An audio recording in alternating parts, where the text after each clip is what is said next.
Hi, rockers. How are you? Here we have a lesson on Dr. Jekyll and Mr. Hyde by Robert Louis Stevenson. And we will work with chapter 9 and the topic of references. Remember that references, it's an exercise that's very important for reading comprehension, okay? We pay a lot of attention to pronouns, to some adjectives, and the reference that was mentioned before. This type of exercise is very typical in exam preparations, okay? So international examinations, for you to know. So, for example, take the case that we have a pronoun him, an objective pronoun after the verb. So we have to go back, some previous information, and it's possible that the chapter would have said to Dr. Jekyll, to him, right? This is an example, but you have to be careful.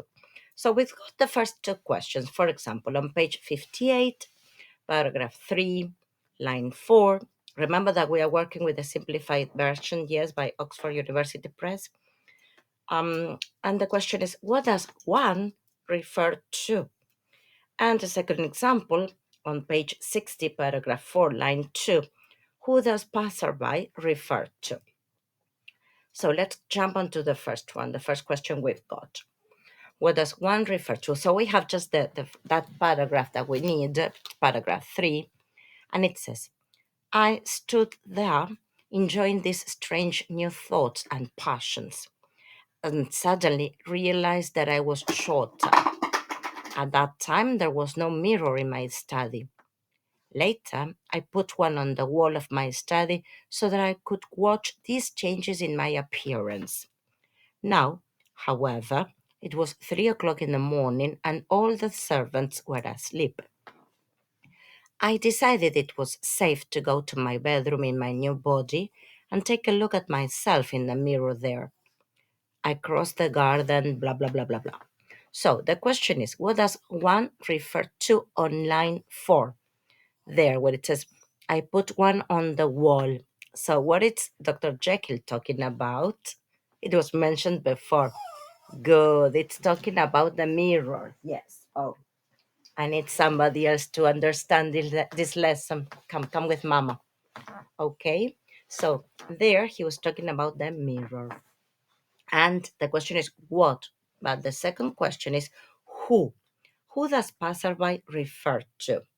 So it says, one night Hyde injured a child in the street and a passerby saw him. That passerby was your cousin. I recognized him when the two of you came to my window. Your cousin caught Hyde and an angry crowd collected.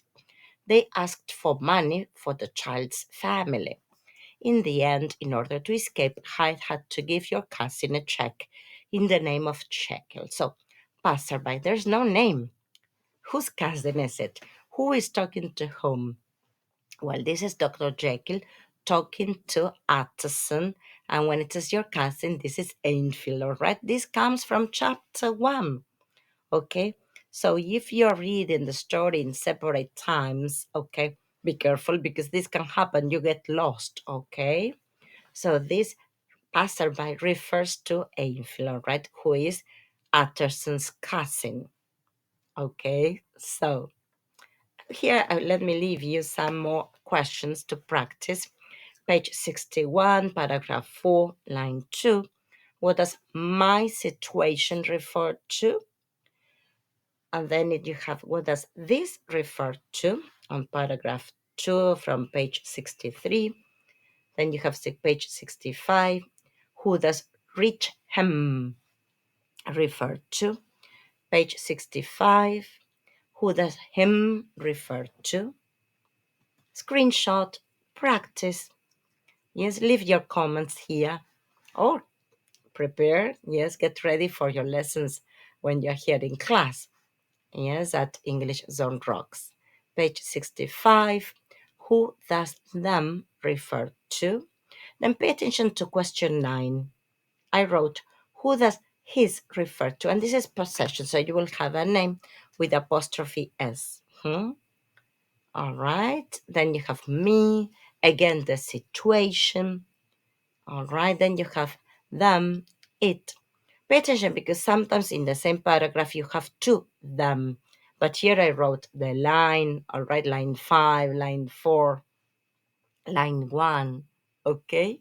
So this is a very good exercise for um, references, just to check that and to practice for any exam. And because sometimes you get lost, especially when there's so many men in this book, most of them are men.